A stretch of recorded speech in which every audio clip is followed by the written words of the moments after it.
बिस्मिल्लाहिर्रहमानिर्रहीम। हम लोगों ने जो थ्योरेटिकल काम था वो देख लिया कि किस तरीके से हम लोग स्पैम डिटेक्शन कर सकते हैं। अब उसको हम कोड में यहाँ पे देखेंगे। Ideally you should be able to translate that into code automatically, क्योंकि लास्ट टाइम जो हम लोगों ने 3-4 इक्वेशंस देखी हैं उन्हीं को सिर्फ ट्रांसलेट करना है।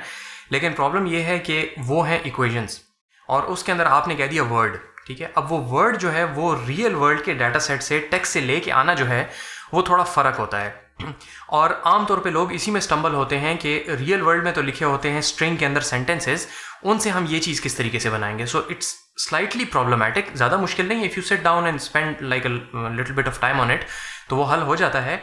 लेकिन वो उस इनिशियल रोड ब्लॉक की वजह से आपको प्रोबेबिलिटी का फ़ायदा नज़र नहीं आता कि रियल वर्ल्ड में कहाँ पे अप्लाई हो रही है, ठीक है। इक्वेशन के अंदर लिखना, लेकिन जिस तरह डिजीज़ की एग्जांपल आपको बताते हैं तो वो the numbers are essentially given to you. Book की जो एग्जांपल्स हैं the numbers are given to you. जब आप उसको रियल वर्ल्ड के प्रॉब्लम के ऊपर अप्लाई करना चाहते हैं तो वो जो पूरी पाइपलाइन बनती है ना कि रियल वर्ल्ड से आपको क्या मिल रहा है और उसको आपने कैसे प्रोबेबिलिटी की इक्वेशन तक पहुंचाना है। इक्वेशन तो हमने देख ली, एक छोटी सी इक्वेशन है, लेकिन वहाँ तक उस रियल वर्ल्ड की इन्फॉर्मेशन को पहुँचाना जो है वो प्रॉब्लमेटिक होता है। तो इस वजह से हम यहाँ पे इसको थोड़ा सा करके देखना चाह रहे हैं और साथ ही कुछ एसोसिएटेड इशूज़ हैं उनको भी हम देख लेंगे, ठीक है। So we are applying this model of जो बेस रूल हम लोगों ने देखा था उसको हम यहाँ पे अप्लाई करने की कोशिश कर रहे हैं। So the model that Veer using its called naive base, ठीक है। एक तो ये नेव नहीं है, प्लीज़ प्रॉपर प्रोनाउंसिएशन इन चीज़ों की देखा करें। It makes you look bad अगर आप प्रोनाउंसिएशन किसी टेक्निकल चीज़ की गलत करते हैं, ठीक है। मेरी भी कभी गलती नजर आए तो बता दें please. So it's naive base, ठीक है। तो बेस रूल है ये, बाइज नहीं है, आमतौर पर लोग उसको बोलते हैं। Anyway, so what we're going to do is we're going to take some real world data, ठीक है, जिस किस्म का रियल वर्ल्ड में होता है वो हम लेंगे और उसको हम पे ट्रांसलेट करेंगे अपने स्पैम डिटेक्शन के प्रॉब्लम के लिए। यहाँ पे मैंने छोटा डाटा सेट लिया है ताकि आपको थोड़ा नज़र आ जाए, लेकिन इसका स्ट्रक्चर वैसा ही है जैसा कि रियल वर्ल्ड से आपको जो इन्फॉर्मेशन मिलती है, ठीक है जी। तो स्ट्रक्चर वैसा ही होना चाहिए जैसा रियल वर्ल्ड का है, चाहे फिर थोड़ा हो। इस थोड़े को फिर आप जब इस थोड़े के ऊपर आप ये नहीं करेंगे कि मैंने 10 के लिए ही किया है, जैसा हम शुरू से करते आएंगे। थोड़ी चीज़ के लिए काम करते हैं फिर उसको स्केल करते हैं तो वो आसानी रहती है आपके पास, as long as your coding properly, ठीक है जी। तो इसी तरीके से हम इसको चलाएंगे। We are going to for some reason import numpy, आदत सी बनी हुई है इसलिए इम्पोर्ट इसको कर रहा हूँ। I am not sure we are using NumPy. So anyway, here's our data. So हमारे पास एक स्पैम के अंदर लिस्ट होगी। So these are list of SMS messages, ठीक है। ये एक रिपोजिटरी होती है UCI की, मैं लिंक कर दूंगा। वहाँ से मैंने एक डाटा सेट डाउनलोड किया जो कि एक रियल वर्ल्ड का डाटा सेट है, उसमें से कुछ मैंने चीज़ें एक्सट्रैक्ट की हैं यहाँ पे। So these are coming from the real data set. तो once you're through with this तो आप वो वाला एक्चुअल डाटा सेट भी इस्तेमाल कर सकते हैं।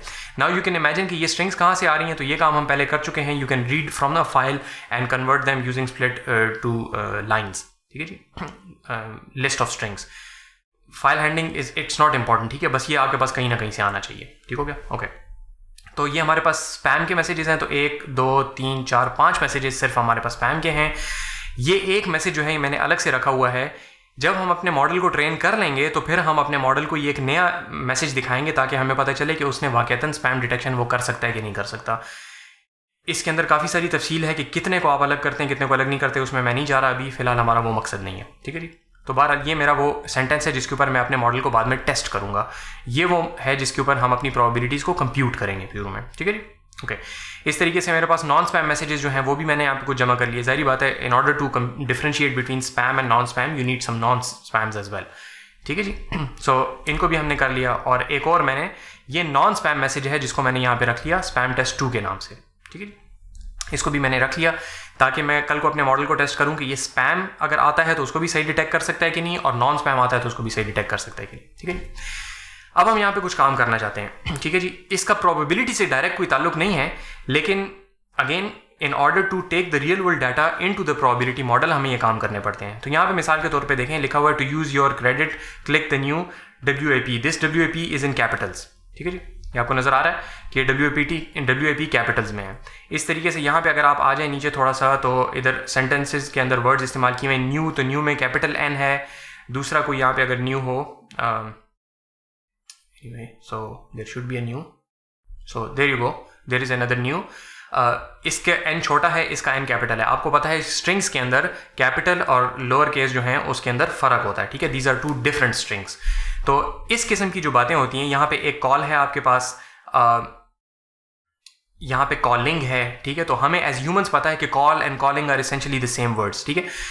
इस तरीके से यहाँ पे बहुत सारी चीज़ें होती हैं, इन, दी, ठीक है, ऑफ, फॉर, ए, ये वो लफ्ज़ हैं जो कि हमारे एनालिसिस के अंदर कॉम्प्लिकेशन ज़्यादा पैदा करते हैं और ज़्यादा हमें फ़ायदा नहीं देते, तो इनको भी हम कभी कभी रिमूव करना चाहते हैं। ये सारी जो बातें मैं भी यहाँ पे कर रहा हूँ, this is basically called pre processing text, ठीक है जी। जब आपके पास रियल वर्ल्ड का कोई नेचुरल लैंग्वेज की इन्फॉर्मेशन आती है, उसमें से कुछ चीज़ें आपने निकालनी होती हैं, कुछ चीज़ें सिमिलर होती हैं, उनको एक जैसा करना होता है, ताकि मशीन लर्निंग जो है, जो आपका मॉडल है प्रोबेबिलिटी का, मैथमेटिकल मॉडल जो है, उसको आप थोड़ा सा साफ सुथरा करके वो, ठीक है जी।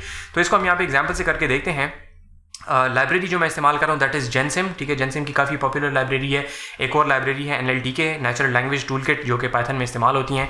इनकी 3 फंक्शंस को हम इस्तेमाल करेंगे, तो यहाँ पे हम इसको एक एक करके देखते हैं, तो फिर मैं आपको साथ साथ बताता हूँ कि कौन कौन सी 3 फंक्शंस हैं और उनको हम क्यों करना चाह रहे हैं, ठीक है जी। सो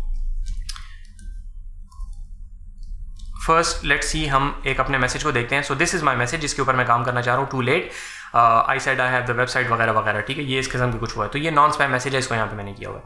सबसे पहले मैं क्या करना चाहता हूँ, इसमें से वो वर्ड्स रिमूव करना चाहता हूँ जो कि हमारे एनालिसिस में आमतौर पर मदद नहीं देते, ठीक है। इनको कहा जाता है स्टॉप वर्ड्स। अगेन मैं तफसील में नहीं जा रहा, सिर्फ एग्जाम्पल दिखा दूंगा तो आपको अंदाज़ा हो जाएगा कि स्टॉप वर्ड्स क्या चीज़ें हैं, ठीक है जी। So I need to import this. So Gensim parsing preprocessing में से रिमूव स्टॉप वर्ड का एक फंक्शन है, वो मैंने इंपोर्ट किया, और जब मैंने इसको रन किया तो देखें टू लेट सही है। आई सेट के बाद ये छोटा आई निकाल दिया इसने, हैव दी निकाल दिया, आई डिडंट को छोड़ दिया, इस आई को निकाल दिया, हैव को निकाल दिया, और को निकाल दिया, ठीक है। इस किस्म के वर्ड जो कि आम तौर पे हम लोगों ने देखा है कि वो एनालिसिस में मदद नहीं देते, तो ये एक लिस्ट ऑफ, पहले से इसको पता है कि स्टॉप वर्ड्स कौन से हैं, फजूल किस्म के वर्ड्स, उनको रिमूव कर दिया हमने, ठीक है जी। दूसरा काम हम जो करना चाहते हैं वो ये करना चाहते हैं कि आपके पास कॉल और कॉलिंग मिसाल के तौर पे दोनों एक ही जैसे हैं, ठीक है जी। So if you going to do that, इसमें आप देखें अर्ली, और अगर आपके किसी सेंटेंस के अंदर अर्लियर इस्तेमाल हुआ हो तो early and earlier are essentially the same, तो हम ये चाहते हैं कि दोनों को एज सेपरेट वर्ड्स ना कंसिडर किया जाए, इनको एक ही वर्ड कंसिडर किया जाए। अगेन क्यों? क्योंकि आप देखें हम डिफरेंट वर्ड्स के ऊपर काम कर रहे हैं ना, तो जितने ज़्यादा वर्ड्स होंगे हमारा मॉडल ज़्यादा कॉम्प्लिकेटेड होगा। तो हम बहुत सिमिलर वर्ड्स को कहते हैं भाई इसको भी अगर अर्ली आता है तो उसको भी अर्ली बना दो, और अगर अर्लियर आता है तो उसको भी अर्ली बना दो, ठीक है। तो दोनों जो है वो एक जैसे वर्ड के तौर पे ट्रीट होंगे, तो एनालिसिस जो है थोड़ा सा आसान हो जाता है, ठीक है। तो यहाँ पे आप देखें इस अर्ली को इसने क्या बना दी है, अर्ली आई के साथ, ताकि अर्लियर जो है तो वो भी इस तरीके से हो जाए। इसको कहा जाता है स्टेमिंग, ठीक है। अगेन ये नेचुरल लैंग्वेज के अंदर काफ़ी तफसील से इस्तेमाल होती है, इसकी डिटेल्स हैं उसमें हम नहीं जा रहे। सो हमने यहाँ पे एक पोर्टर स्टेमर जो है बड़ा पॉपुलर फंक्शन है, इसको हमने इस्तेमाल किया और हमने कहा कि इसको स्टेम कर दो, किसको, रिमूव्ड जो स्टॉप्स हमने ऊपर किए थे उसको रिमूव करके स्टेम्स बना लो, ठीक है। फाइनली फिर हम क्या करना चाहते हैं कि हम इनको सेपरेट करना चाहते हैं, तो हम बनाना इनसे क्या चाहते हैं, अभी ये है एक स्ट्रिंग ऑफ वर्ड्स, हम इससे बनाना चाहते हैं एक list of strings in which each string represents one word, ठीक है। तो हम इसको स्प्लिट के फंक्शन से भी कर सकते थे, लेकिन स्प्लिट के फंक्शन के अंदर बहुत सारी चीज़ें होती हैं, मिसाल के तौर पे पंक्चुएशन को देखना ना देखना, 2 स्पेसेस हैं नहीं हैं, बहुत सारे मसाइल होते हैं। तो इसके लिए हम एक इस्तेमाल करते हैं टेक्निक जिसको कहा जाता है टोकनाइजेशन, ठीक है जी। Again I believe if you do automata, उसके अंदर शायद आ जाए, कंपाइलर कंस्ट्रक्शन के कोर्स के अंदर टोकनाइजेशन को तफसील से पढ़ा जाता है। एसेंशियली टोकनाइजेशन का मतलब है कि you take something large and you split it into smaller pieces based on some rules, ठीक है। तो यहाँ पे जो हम टोकनाइज करेंगे तो हम इंग्लिश लैंग्वेज के रूल्स के मुताबिक टोकनाइज करेंगे। Again this is already available in Gensim library, हमें लिखना नहीं पड़ता है, ज़्यादा तफसील में मैं नहीं जा रहा, सिर्फ आपको दिखा दूंगा कि ये किस तरीके से काम करता है। तो देखें इसने I, come, tonight, class, let's और अर्ली, इन सारों को अलग अलग कर दिया है यहाँ पे। Now we have gone from our real words text to a list of words जिसके ऊपर अब हम काम कर सकते हैं, ठीक है जी। So this is basic preprocessing, ये आम तौर पे आपके पास की जाती है। हमारे पास यहाँ पे लोग FIP करते हैं ना नेचुरल लैंग्वेज प्रोसेसिंग में, तो वो हमें 1 महीने तक ये कहानी सुना रहे होते हैं कि जी हमने स्टॉप वर्ड्स रिमूव किए और हमने स्टेमिंग किया और हमने टोकनाइजेशन किया। तो this is just like 10 minutes of explanation, और अगर आप इसको तफसील में भी देखना चाहें तो 1 घंटा लग जाएगा आपको कहीं पे बैठ के, ठीक है। तो इसको देख लें अगर नेचुरल लैंग्वेज के अंदर आप लोगों का इंटरेस्ट है तो। फिलहाल हम सिर्फ इसको इतने के लिए इस्तेमाल कर रहे थे कि हम लोगों ने इस नेचुरल लैंग्वेज सेंटेंस से एक ऐसा साफ सुथरी सी शक्ल बना दी प्री प्रोसेसिंग करने के बाद, जो कि हमारे मॉडल को जब हम फीड करेंगे तो हमारे मॉडल के अंदर अननेसेसरी कॉम्प्लिकेशंस कम हो जाएंगी काफ़ी, ठीक हो गया जी। Okay, so now what we want to do is first we want to create a dictionary of words. So पहले एक फंक्शन बना लेते हैं, ये जो सारी चीज़ें मैंने यहाँ पे हाथ से की हैं, तो इसके लिए एक फंक्शन बना लेते हैं जिसको हम एक सेंटेंस भेजेंगे और ये मुझे टोकनाइज्ड लिस्ट जो है वो वापस भेजेगा, ठीक है। मतलब इधर से लेके इधर तक का काम जो है वो सारे का सारा ऑटोमेटिकली मेरे लिए कर देगा। मैंने बना दिया क्योंकि बार बार नीचे इस्तेमाल करना पड़ेगा। Okay, So now we are going to create a dictionary. Essentially what we're going to do is we're going to go over all of these sentences one by one and then these sentences one by one. इन सब को हम convert कर देंगे इस तरीके से tokenised sentences के अंदर, ठीक है. टोकनाइज्ड हमारे पास लिस्ट आ जाएंगे तो अ लिस्ट ऑफ लिस्ट्स हो जाएंगी in which each list is going to represent a sentence. ये काम कर लेंगे. प्लस साथ साथ हम ये कर लेंगे कि हम अपने जितने भी अल्फाज इस्तेमाल हुए हैं सारे के सारे एक डिक्शनरी में जमा कर लेंगे, क्योंकि हम लोगों ने मॉडल में पीछे देखा था ना कि हम हर वर्ड के ऊपर काम करना चाहते हैं, ठीक है. नंबर ऑफ वर्ड्स कितने हैं, यूनिक वर्ड्स कितने हैं. तो यूनिक चूंकि हम करना चाहते हैं तो हम यहाँ पे सेट का डाटा स्ट्रक्चर इस्तेमाल किया है. डाटा स्ट्रक्चर्स के कोर्स में हम देख चुके हैं, अगर नहीं पता तो जाके देख लें. Set is essentially very similar to list except number 1 it's unordered and number 2 it has unique elements. तो अगर सेट के अंदर आप पुट करेंगे दी और फिर दोबारा दी पुट करेंगे तो एक दी जाएगा, बाकी नहीं जाएंगे, जैसे सेट के अंदर होता है, ठीक है जी. स्पैम्स के सेंटेंसेस ऊपर हमारे पास लिस्ट ऑफ स्ट्रिंग्स हैं, उनको हम कन्वर्ट करना चाहते हैं टोकनाइज्ड लिस्ट के अंदर. इस तरीके से नॉन्स को भी हम टोकनाइज्ड लिस्ट के अंदर करना चाहते हैं, ठीक है. For sentence in spam, her sentence को हम लेंगे स्पैम वाले में से, उसको टोकनाइज करेंगे, ठीक है, और उसको स्पैम टोकनाइज की लिस्ट के अंदर अपेंड कर देंगे. तो ये लिस्ट जो आएगी ये इस लिस्ट के अंदर जाके अपेंड हो जाएगी. तो it's going to create a list of lists, ठीक है. एक एक करके इसके अंदर लिस्ट अपेंड हो जाएगी.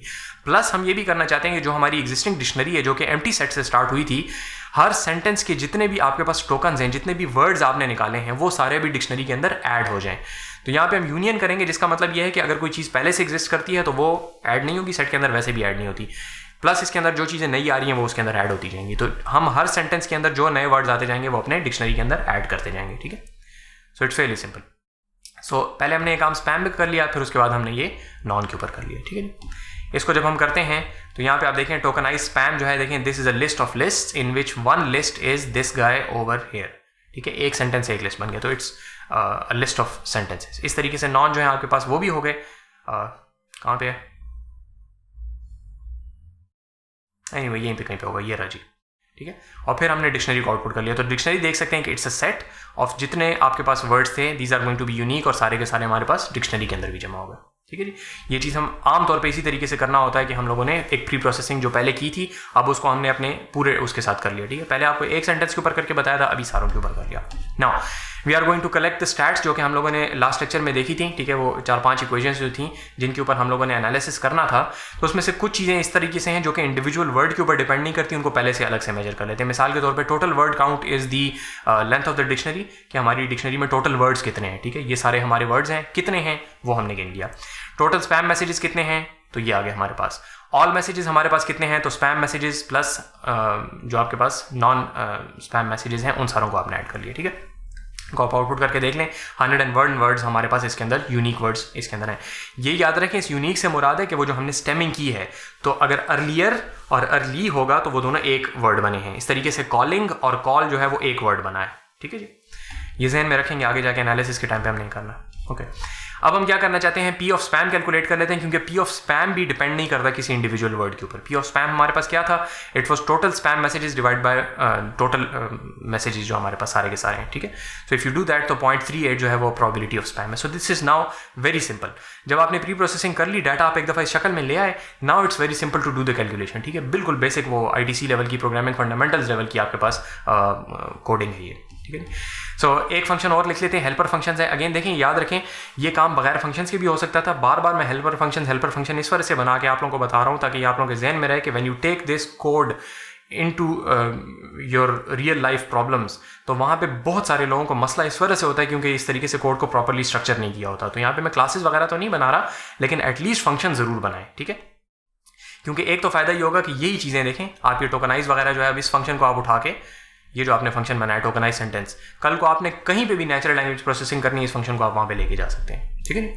Anyway, so over here what does this function do, ये आप इसको एक वर्ड बताते हैं और एक लिस्ट ऑफ मैसेजेस बताते हैं. ये उन सारों में जाता है और एक एक करके देखता है कि अगर तो ये वर्ड इस मैसेज के अंदर अपीयर हो रहा है तो वो काउंट जो है वो इंक्रीमेंट कर लेता है. Essentially it's counting how many sentences this word appears इन. चाहे एक सेंटेंस में 2 दफ़ा हो जाए, उसको काउंट एक ही दफ़ा करेगा. तो गिनती आप ये नहीं कर रहे कि ये वर्ड इन सेंटेंसेस में कितनी दफ़ा आता है, आप ये गिनती कर रहे हैं कि कितने, ये जो आपने मुझे मैसेजेस दिए हैं, इन मैसेजेस में से कितने में ये वर्ड अपीयर होता है, हाँ या ना, कितने सेंटेंसेस पे यस होती है, ठीक है. अब एक यस होगी अगर आपके पास 2 दफ़े भी अपीयर हो रहा है, हाँ जी, ठीक है, इस डिफरेंशिएशन को देख लें। एक है कि इन सारे मैसेजेस के अंदर ये वर्ड कितनी दफ़ा काउंट हो, कितनी दफ़ा आ रहा है, हम ये नहीं गिन रहे, हम ये गिन रहे हैं कि कितने मैसेजेस में ये वर्ड अपीयर हो रहा है, चाहे फिर एक मैसेज में जितनी दफ़ा भी अपीयर हो। ठीक है, सो एनीवे इस वजह से हमने यहाँ पे इन इस्तेमाल किया कि for if word in message. ठीक है जी, कोड को देख लें, समझ आ जाएगी। ओके, अब हमने वो एक्चुअल कंप्यूटेशन करनी है जो हमारी 4-5 इक्वेशंस थी। हमने क्या किया था, हम ये स्पैम टेस्ट जो है इसको मैं दोबारा आपके सामने ले आता हूँ। ये देखिए मैंने यहाँ पे क्या किया है, दिस इज अ सेंटेंस जो कि उसी शक्ल में है जिस शक्ल में हमारे ओरिजिनल डाटा सेट था। टोकनाइज मैंने यहाँ पे नहीं दिया हुआ, क्यों? क्योंकि टेस्ट भी आपके पास उसी डाटा सेट में से आता है, तो इसके साथ आप वही हरकत करेंगे जो कि आपने इसके साथ की थी। तो इसको भी पहले आप उसी तरीके से टोकनाइज करेंगे अपने मॉडल को फीड करने से पहले। ये देखें, ये आपका मॉडल है, इसको जो डाटा फीड किया जा रहा है दैट इज टोकनाइज डाटा। ये टोकनाइज डाटा कहाँ से आया? वो आपका एक हेल्पर फंक्शन है जो कि बना रहा था। यहाँ पे रियल वर्ल्ड का आपका डाटा सेट है। So you take your real world data set, you tokenize it using a helper function. इस टोकनाइज को फिर आप मॉडल को फीड करते हैं। तो कल को जब आपके पास से रियल वर्ल्ड का कोई डाटा सेट आएगा तो आप इसको कहते हैं पाइपलाइन, इसी आप चेन में से इसको चलाएंगे। ठीक है, आप डायरेक्ट यहाँ पे लाके फीड नहीं करेंगे। क्यों? क्योंकि you are trying to simulate कि रियल वर्ल्ड से जब चीज़ आती है तो वो आपके मॉडल तक किस तरह पहुंचेगी और मॉडल बाहर आउटपुट किस तरह प्रोड्यूस करेगा। ठीक है, इस बात को तवज्जो से समझ लें कि इसको हमने बनाया यहाँ पे एक list of sentence. A sentence is represented in the real world using a string। इस स्पैम टेस्ट के ऊपर हम पहले लूप चलाएंगे ताकि अगर एक से ज़्यादा सेंटेंसेस के ऊपर हमने टेस्टिंग करनी है तो एक से ज़्यादा के ऊपर हम कर सकें। ठीक है, सो हेयर्स आर बार वाला लूप। इससे हमारे पास एक ही सेंटेंस निकलेगा तो ये वाला लूप एक ही दफ़ा चलेगा क्योंकि एक सेंटेंस के ऊपर हम टेस्ट कर रहे हैं। अब उस टेस्ट सेंटेंस को हमने क्या कर लिया, टोकनाइज कर लिया पहले। ठीक है, और उसको प्रिंट कर लिया, हमें पता चलेगा किस चीज़ के ऊपर हम काम कर रहे हैं। फिर हमने ये कहा था कि हर वर्ड को इंडिविजुअली हम ट्रीट करेंगे, तो सिंपली हम क्या कर रहे हैं, एक लूप चला रहे हैं टेस्ट सेंटेंस के ऊपर। हमने इसको आउटपुट किया, हमने probability of word given spam calculate की, जो कि हमें पहले से पता है कि हमने वर्ड काउंट कर लिया कि इस जो टोकनाइज आपके पास स्पैम है उसमें ये वर्ड कितनी दफ़ा अपीयर होता है। तो probability of word given spam वो स्पैम काउंट कि वो कितने स्पैम में अपीयर हो रहा है divided by total spam messages कितने हैं। ठीक, प्रोबेबिलिटी ऑफ वर्ड तो वही चीज़ है, लेकिन फ़र्क क्या है कि ये वर्ड कितनी दफ़े अपीयर हो रहा है सारे मैसेजेस के अंदर। ठीक है जी, तो ये वर्ड स्पैम में कितनी दफ़ा अपीयर हो रहा है, ये वर्ड नॉन स्पैम में कितनी दफ़ा अपीयर हो रहा है, दोनों को हमने सम किया और फिर हमने इसको डिवाइड कर दिया टोटल नंबर ऑफ मैसेजेस कि कितने मैसेजेस में ये अपीयर हो रहा है ये वर्ड। ठीक है, ये हमारी प्रोबेबिलिटी ऑफ वर्ड थी। इक्वेशन दोबारा देख लें। फिर हमने कहा यहाँ पे probability of spam given word, तो ये हमारा बेस रूल है जिसको हमने सिंपली क्या किया है, यहाँ पे एज इट इज़ हमने उठा के लिख दिया बेस रूल जो है हमारे पास। Probability of word given spam is equal multiply by probability of spam divided by probability of word। ठीक है जी, ये एग्जैक्ट बेस रूल है। इस बात को तवज्जो से देखें कि यहाँ पे नाम मैंने क्या दिए हुए हैं।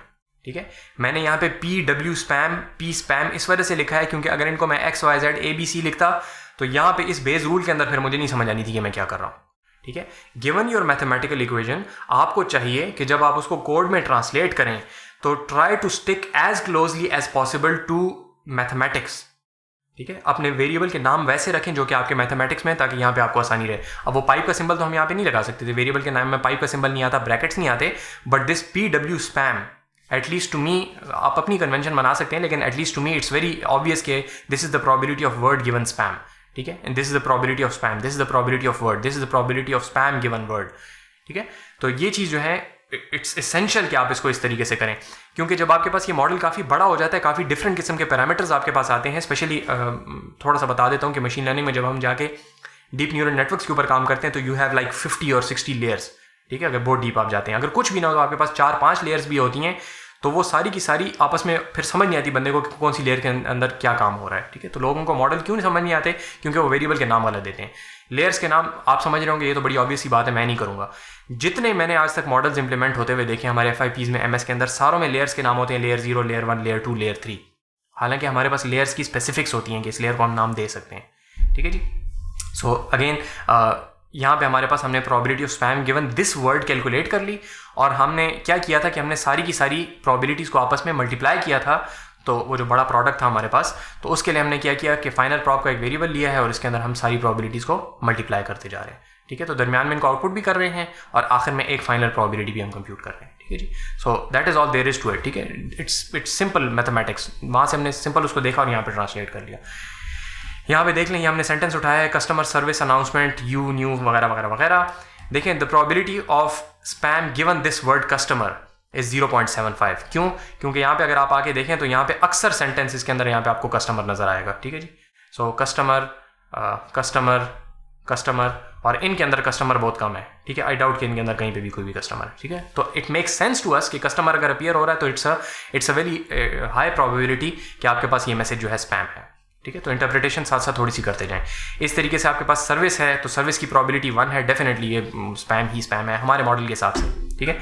ये ज़हन में रखेंगे कि ये 1 का तो मतलब है कि अगर सर्विस का वर्ड आ गया तो इसका मतलब है कि डेफिनेटली ये स्पैम है, ठीक है। प्रॉब्लम ये है कि हमारा डाटा सेट बहुत छोटा है, 5 स्पैम है और 8-10 जो है हमारे पास नॉन स्पैम है। तो इस वजह से इतनी शार्प किस्म की हमारे पास डेफिनेट बातें कर रहा है, ठीक है।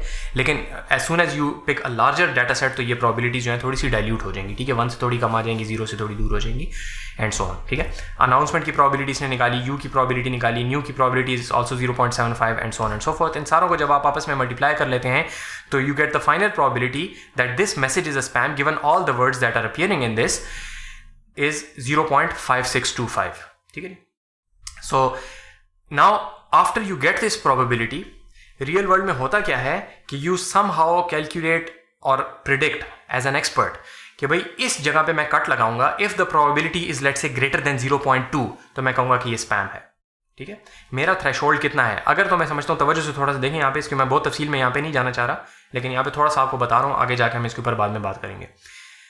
हम ये कहना चाहते हैं कि भाई अगर तो मेरा मॉडल मुझे कह रहा है कि इस मैसेज के स्पैम होने की प्रोबेबिलिटी 0.8, तो क्या वो मैं उसको एज स्पैम कंसिडर करूं या ना करूं, यस या नो में मैंने आखिर में जवाब देना है ना। आपने उसको स्पैम के फोल्डर में भेजना है कि नहीं भेजना, तो 0.8 is not the answer, 0.5625 is not the answer, the answer has to be yes और नो, स्पैम है कि नहीं है। अगर स्पैम है तो you have to send it to the spam folder, अगर स्पैम नहीं है तो you keep it in the inbox. तो do I consider 0.5625 as spam? हो सकता है आप कहें कि हाँ जी 0.5 से ऊपर है, दैट डिपेंड्स। मैं अगर समझता हूं कि भाई मैं स्पैम मैसेजेस काफ़ी ज़्यादा बर्दाश्त कर सकता हूं, मेरा कहीं ओरिजिनल मैसेज कोई ना चला जाए, तो ये 0.56 जो है वो 50-50 के बड़ा करीब है, तो आप इसको स्पैम मत बनाओ, इसको इनबॉक्स में रहने दो, मैं खुद देख लूंगा, अगर स्पैम हुआ तो मैं डिलीट कर दूंगा, ठीक है। तो मेरे पास फारिग टाइम बहुत है, इस वजह से 0.56 वाले को स्पैम मत बनाओ, 0.8 से ज़्यादा जिसकी प्रोबेबिलिटी पलट जाए उसको कहोगे ये डेफिनेटली स्पैम है। फर्क समझ आ रहा है? तो ये कट जो आप लगाएंगे ना, आपने येस या नो का कट लगाना है, वो 0.5 पे ज़रूरी नहीं है, आप 0.8 पे भी लगा सकते हैं, 0.2 पे भी लगा सकते हैं। हम यहाँ पे लेट से 0.5 पे ही कट लगाते हैं। Anything that is above 0.5 is spam, anything that is below 0.5 और equal to 0.5 is not spam, ठीक है जी। ये हम यहाँ पे कट लगा रहे हैं। So this is called threshold, ठीक है। तो थ्रेशोल्ड क्या करता है, एक थ्रेशोल्ड कहते हैं दरवाजे का थ्रेशोल्ड होता है ना, कि इससे अगर आप पलट जाएंगे तो दरवाजे से बाहर हो जाएंगे, इससे अगर इधर होंगे तो कमरे के अंदर होंगे, ठीक है जी। So this is called a threshold, boundary सी होती है, ठीक है। थ्रेशोल्ड का लफ्ज़ ज़्यादा इस्तेमाल होता है। सो थ्रेशोल्ड जो है हम यहाँ पे डिफाइन कर रहे हैं एट 0.5। इस थ्रेशोल्ड को हम चेंज कर सकते हैं, इससे बड़ी ज़बरदस्त किस्म का एक बात बनती है, जब आएगी तो उस वक्त कर लेंगे। Anyway, so let's go ahead and test this for spam test 2. So this, if you remember, was our non-spam message. इसके ऊपर अगर हम अपना मॉडल चलाते हैं तो ये हमारा सेंटेंस है, इसके ऊपर देखें अक्सर जो वर्ड्स आ रहे हैं उनकी प्रोबेबिलिटी वो है, V की probability 0.5, but still because you have a lot of zeros in this, if you multiply all of them together you get the probability of 0.0. यहाँ पे आपको थोड़ा सा नजर आ रहा होगा, तो भाई 0.0 के साथ तो हर चीज़ ही जीरो हो जाएगी क्योंकि सारे आपस में मल्टीप्लाई हो रहे हैं। तो मैंने आपको पहले बताया कि ये जीरोज नहीं आएंगे when you have a very large data set, ठीक है। यहाँ पे देखें probability of word given spam 0 आ रही है, तो इसलिए हर कुछ सब चीज़ें जो है वो 0 हो रही हैं। But if you have a sufficiently large data set तो ये जीरोज जो हैं ये ख़त्म हो जाएंगे, तो वो जीरो चीज़ नहीं होती है, सिर्फ हमारे छोटे डाटा सेट की वजह से ये काम हो रहा है, ठीक है। सो यहाँ पे है देखें हम लोगों ने जो काम किया है वो हमने ये किया है कि हमने रियल वर्ल्ड से एक डाटा सेट लिया, उस रियल वर्ल्ड के डाटा सेट को हम लोगों ने प्री प्रोसेस किया, प्री प्रोसेस करने के बाद वो ऐसी शक्ल में आ गए जो कि हम अपने मॉडल को फीड कर सकते हैं। हमने अपने मॉडल को फीड किया, मॉडल ने हमें प्रिडिक्शन करके दी, मॉडल ने हमें क्वांटिफाइड न्यूमेरिक प्रिडिक्शन करके दी थी, उसको हमने फिर थ्रेशोल्ड के जरिए से अपने जो डिसीजन हमने लेना था उसके ऊपर हमने फिर अप्लाई किया कि ये स्पैम है या नहीं है। So we started with the real world problem, we put it in this now black box, जो कि आपको एक प्रोबेबिलिटी कैलकुलेट करके देगा। Given this sentence is this, what is the probability that this is spam. उसके ऊपर फिर आप एक कट लगाते हैं कि 0.5 से ऊपर वाले को हम कहेंगे कि ये आपके पास स्पैम है, और 0.5 से नीचे वाले को कहेंगे कि स्पैम नहीं है। ये कट जब आपने लगा दिया तो now you get your decision. तो this is how the whole pipeline works. इसमें अब आपको समझने की बात यह है कि देखें एक्चुअल जो प्रोबेबिलिटी वाला काम है that was this very very simple code, ठीक है। तो that is the whole point कि व्हेन यू डू मैथमेटिक्स आपको सारी की सारी कॉम्प्लिकेशंस वहाँ पे इक्वेशंस के अंदर आप हल कर लेते हैं। जितनी कॉम्प्लिकेशंस होती हैं वो सारी की सारी आप वहाँ पे हल कर लेते हैं। Once you have the final equation that is very clean and crisp, when you take it into programming तो प्रोग्राम का कोड भी आपका बहुत साफ सुथरा हो जाता है। So if you don't merge maths and programming, आपका प्रोग्रामिंग का कोड गंदा भी होगा और वो इतना अच्छा काम भी नहीं करेगा, ठीक है। तो ये काम अगर आप बगैर प्रोबेबिलिटी के करने की कोशिश करें, spam detection without probability, you will have a huge amounts of trouble, you will have to go through a lot of trouble to arrive at this yes और नो आंसर, ठीक है। बड़े आपको काम करने पड़ते हैं जब आप यहाँ पे आते हैं। यहाँ पे हम देंगे क्या किया हम लोगों ने, इस तरह 20-25 मिनट के अंदर अपने कोड को जो है बड़ा साफ सुथरा से यहाँ पे करके 4-5 मल्टीप्लिकेशन या डिवीजन है। क्यों? क्योंकि वो सारी जो कॉम्प्लिकेशन थी वो हमारी मैथ्स में हम साफ करके आ चुके हैं। इस वजह से जो आप मैथमेटिक्स के कोर्सेज पढ़ते हैं वो ज़रूरी होते हैं, चाहे जो भी आप मैथमेटिक्स का कोर्स पढ़ रहे हैं वो इसलिए ज़रूरी होता है कि it takes care of all the complication. हम लोग जब डीप लर्निंग वगैरह पढ़ते हैं, मॉडर्न जितने भी आपके पास आर्टिफिशियल इंटेलिजेंस के मॉडल्स हैं, उन सारों में होता ये कि there is a lot of complication. वो सारी हम मैथ्स में साफ करते हैं, आखिर में हमें इतनी सी इक्वेशन मिलती है, वो कहता है इन दोनों को आपस में मल्टीप्लाई कर दो, ठीक है। If you try to do it in code without any mathematics it's extremely complicated, आपको समझ नहीं आएगी कि हम ये काम क्यों कर रहे हैं। That is why we need mathematics to support programming, ठीक है। तो कंप्यूटर साइंस के अंदर, प्रोग्रामिंग के अंदर आपके पास मैथमेटिक्स का इतना बड़ा रोल इस वजह से है because you split it into 2 pieces. एक जो कि मैथमेटिकल डेरिवेशंस वगैरह हैं वो सारी मैथ में कागज़ के ऊपर हो जाती हैं। Once you get the final equation you put it into programming code, तो आपका प्रोग्रामिंग का कोड भी साफ सुथरा हो जाता है, ठीक है जी। इस बात को अच्छे तरीके से समझ लें कि ये हमने क्यों किया है, किस तरीके से किया है और किस फ्लो पे हम गए हैं। ये मैंने आपको पहले बताया था, ये फ्लो ज़रूरी है। आपको ये बात समझ आती हो कि हमने ख़ास इसी तरीके से ये काम क्यों किया है। हम लोगों ने पहले एक अलग वीडियो के अंदर सारी की सारी मैथमेटिक्स साफ़ करके साफ़ सुथरी इक्वेशंस बनाई, जो कि हमें अपने तजुर्बे से पता था कि इनको हम प्रोग्रामिंग में बड़ी आसानी से ट्रांसलेट कर सकते हैं। फिर हमने उनको यहाँ पे लेके आए और यहाँ पे जो चीज़ें एक्स्ट्रा मॉडल से पीछे और मॉडल के बाहर की रह गई थी उनको हम लोगों ने डिसाइड यहाँ पे कर लिया कि किस तरीके से उसको हम यहाँ पे हैंडल करेंगे, ठीक है जी। तो इसको कोड को ज़रूर करके देख लें, क्योंकि this was our first case study. This is essentially a very real world case study. ये स्पैम के मॉडल्स ये वाले तो नहीं इस्तेमाल होते, लेकिन very similar techniques to these are even used nowadays in modern, बिल्कुल स्टेट ऑफ द आर्ट जो नेचुरल लैंग्वेज प्रोसेसिंग है उसके अंदर ये प्री प्रोसेसिंग इसी तरीके से इस्तेमाल होती है। यही पाइपलाइन होती है, मॉडल बीच में आप फ़र्क करते रहते हैं। इस वजह से इसको अच्छे तरीके से देख लें। It's a good case study. आपको आगे भी जाके इसको हम रेफ़र करेंगे ताकि हमें थोड़ी सी समझ आ सके।